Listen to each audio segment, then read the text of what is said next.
안녕하세요. 찰리스 월드의 찰리 브라입니다. 오늘 그 문재인 대통령하고 트럼프 대통령이 이제 오랜만에 이제 회담을 하셨잖아요. 그리고 G20 결과도 이제 뉴스가 오늘 새벽에 아마 점진적으로 나올 거예요. 그리고 시진핑하고 그리고 트럼프 대통령의 회담에 대한 결과도 분명히 내일로 이제 돌아서면서 분명히 나올 거거든요. 그래서 저는 긍정적이게 나오지 않을까라는 생각을 이제 지금도 이제 말씀을 드리는데, 그런 반증이 되는 뉴스들이 있어요, 사실은. 그리고 지금 현재 미국의 경제도 그렇고 중국도 그렇고 서로 지금 현재 좋지가 않아요. 그렇게 썩 좋지가 않고, 지금 현재 12월 달이라서 2018년 12월 달이죠. 그래서 그들이 가지고 있는, 이제 미국에 있는 IT 기업들이나 아니면 중국에 있는 그런 뭐 IT 기업이나 아니면 뭐 전자 업체든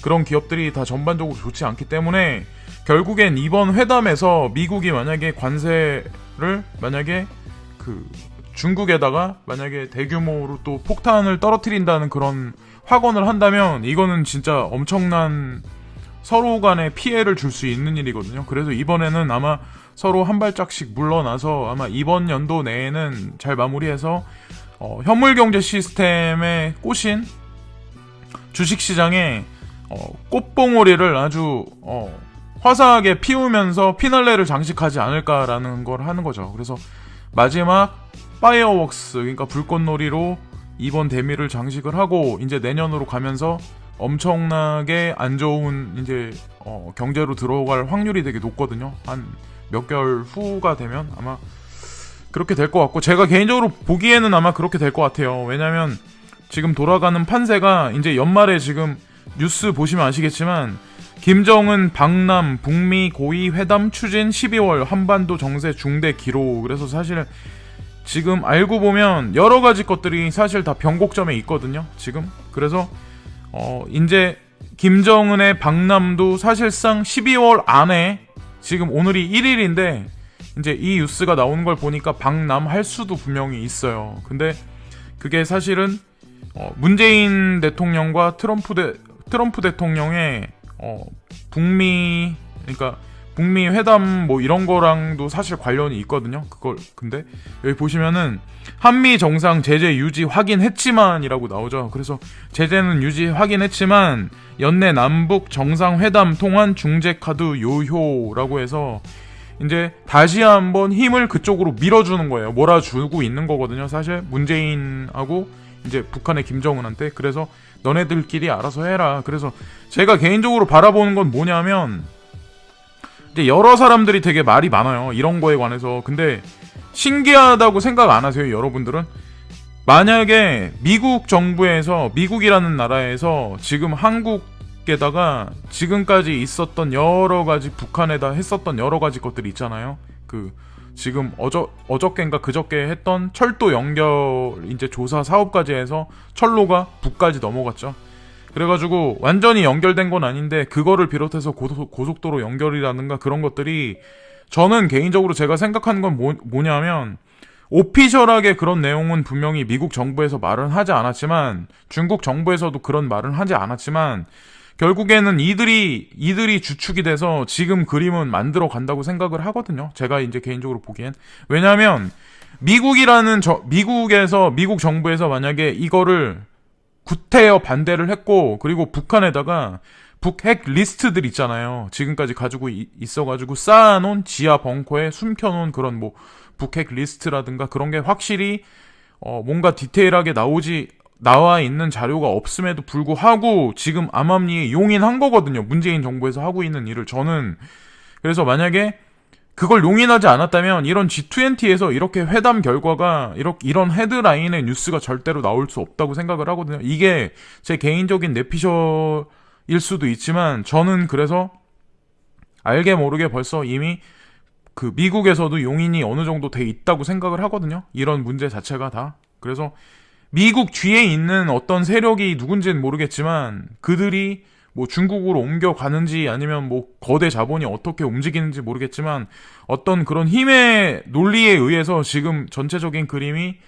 체스메이커에 의해서 지금 재편되고 있는 상황이 아닐까. 근데 그 변곡점이 되는 건 내년이고 2020년이에요. 제가 개인적으로 지금과는 또 다른 어떻게 상황이 아마 분명히 전개될 확률이 되게 높거든요. 제일 위에 보시면 김정은 북한 국무위원장의 서울 답방과 북미 고위급 회담이 이달 중 연쇄 성사될지 여부가 한반도 정세에 중대 변수로 부상했다라고 나오죠.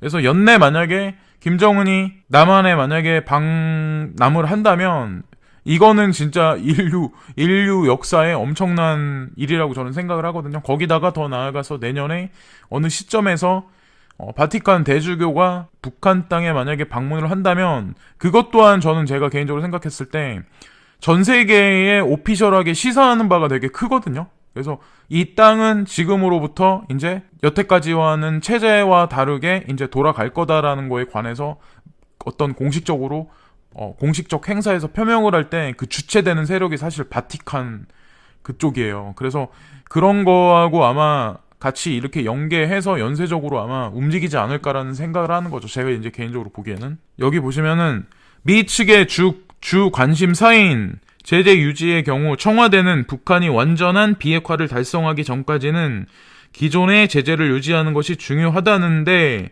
의견을 함께했다고 발표했다. 비핵화가 경제적 번영과 한반도의 지속적 평화에 이르는 유일한 길임을 북한이 확실히 이해할 수 있도록 하기 위해 기존 제재들의 강력한 이행을 유지하는 것이 중요하다는데 이견을 같이 했다고 발표했다. 라고 나오는데 사실상 지금까지 북한에서 디테일하게 뭔가 본인들 핵에 관해서 뭔가 제재를 한다거나 폐기를 한다거나 이런 거에 관해서 어느 시점부터는 많이 이렇게 오피셜하게 나온 뉴스들은 사실 없었거든요. 제가 알기로는. 그래서 뭔가 느낌이 있고 이거에 관해서는 그런 좀 구린 느낌이 있고 그리고 여기 보시면 이건 G20 이제 파국이냐 휴전이냐 그리고 오늘 밤 미중 무역 전쟁 벼랑 끝談判. 그래서 오늘 밤에 이제 회담이 나와서 내일 새벽에 아마 결과가 나오겠죠. 우리가 깨 있을 때쯤. 근데 그 전에 아마 시장은 분명히 반응을 할 거예요. 뭐 내일 보시면 아시겠지만 주식시장이든 외환시장이든 아니면 뭐 오일 시장이든 금시장이든 아니면 하다못해 코인 시장도 저는 이번 판세는 아마 같이 커플링 장세로 아마 움직이지 않을까라는 생각을 하거든요. 여기 보시면 트럼프는 좋은 징후, 시진핑은 시장 지향적 개혁이라고 이렇게 얘기했다는 얘기는 사실 내포하는 단어의 의미가 사실 좋게 긍정적으로 이제 의견을 담합해서 이제 도출하겠다 그렇게 저는 받아들이거든요. 그래서 관세 유보 확전 막아도 차나 지적재산권 기술 등 난제 산적이라고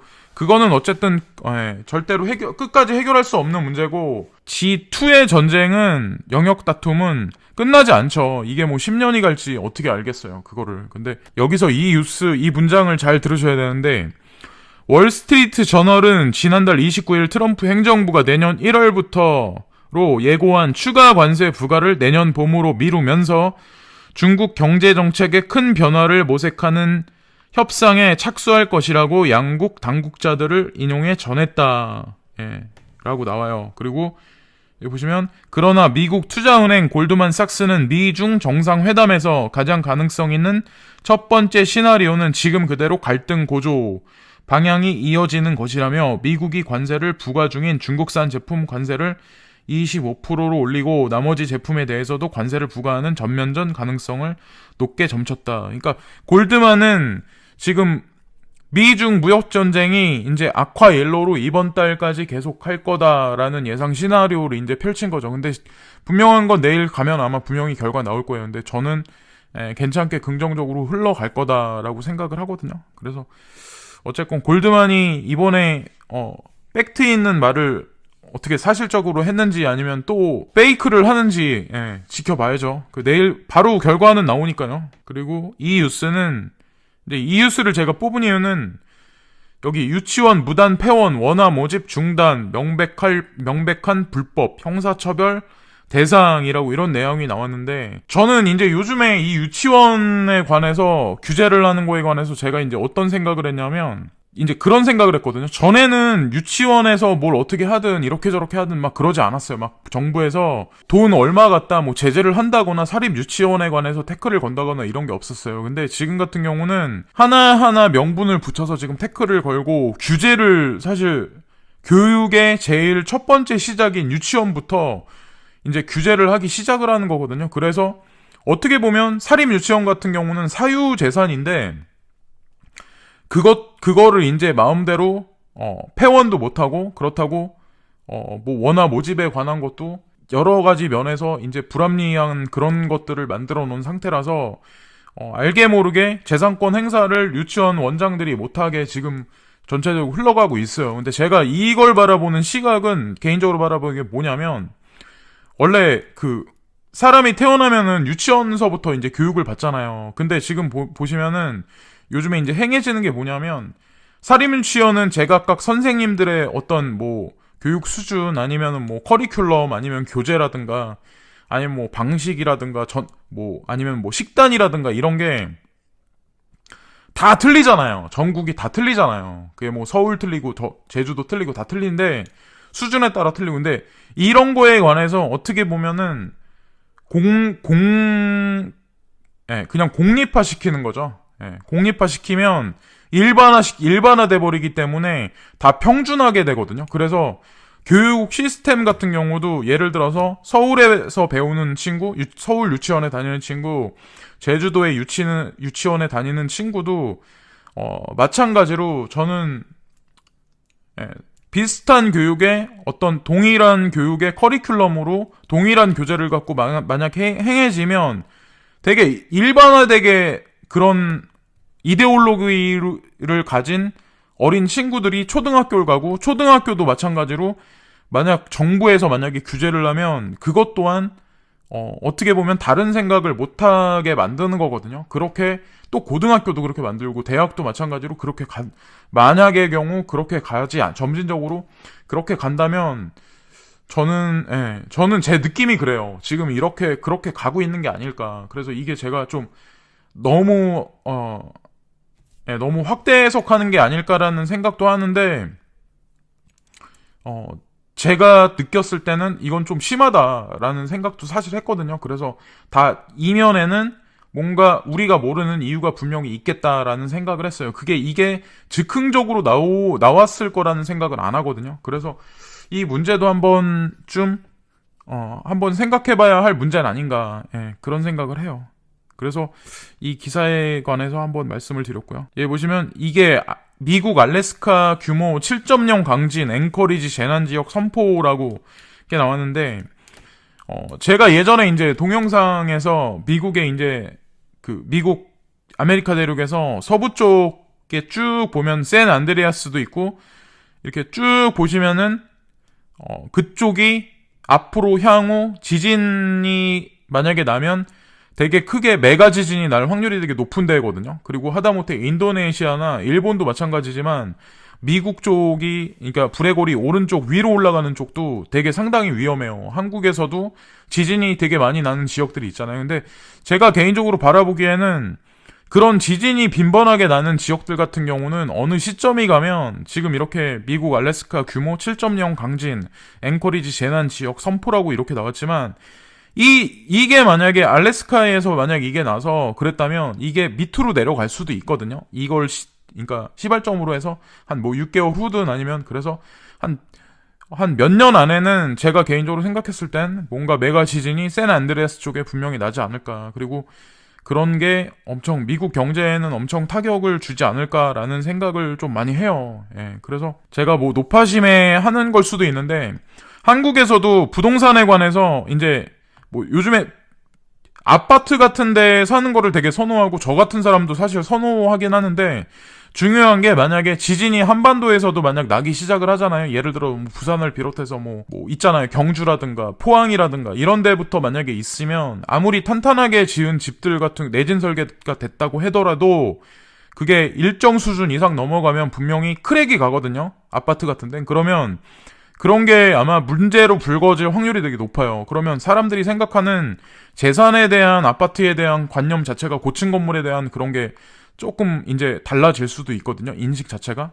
근데 그런 측면도 한번 생각을 해야 될 시점이 아닐까. 지금 이제 내년이면 2019년인데 그래서 이것도 제가 좀 높아심에 하는 요즘에 하는 생각일 수도 있는데 어쨌건 이런 측면도 한번 짚고 넘어가야 된다. 예, 이렇게 생각을 한다고 그런 말씀을 드리는 거죠. 언제라고는 딱 말씀 못 드리지만 저는 이런 게 아마 5년 이내에는 뭐 일본의 대지진이라든가 아니면 뭐 인도네시아, 미국 서부 쪽 샌안드레아스 그쪽하고 LA 그쪽 로스안젤레스 그쪽도 그렇고 좀 많이 위험하지 않을까라는 생각을 해요. 그건 뭐 제가 신이 아니고 뭐 예언가가 아니기 때문에 뭐라고 딱 말씀 못 드리지만 하여튼 과학자들은 알겠죠. 이거에 관해서 전문적으로. 예. 그래서 이거는 뭐 코인하고 직접적으로 엄청나게 상관이 있는 건 아닌데 시사에 관해서 제가 뉴스 몇 개를 찾아보고 같이 공유하고 댓글도 달고 서로 얘기를 해봤으면 좋을 것 같아서 예, 이 영상은 만들었습니다. 예. 오늘 하루가 다 지났는데 오늘 하루 예, 다들 잘 보내시고요. 마무리들 다 잘 하시고요. 내일 또 다시 뵙겠습니다. 감사합니다.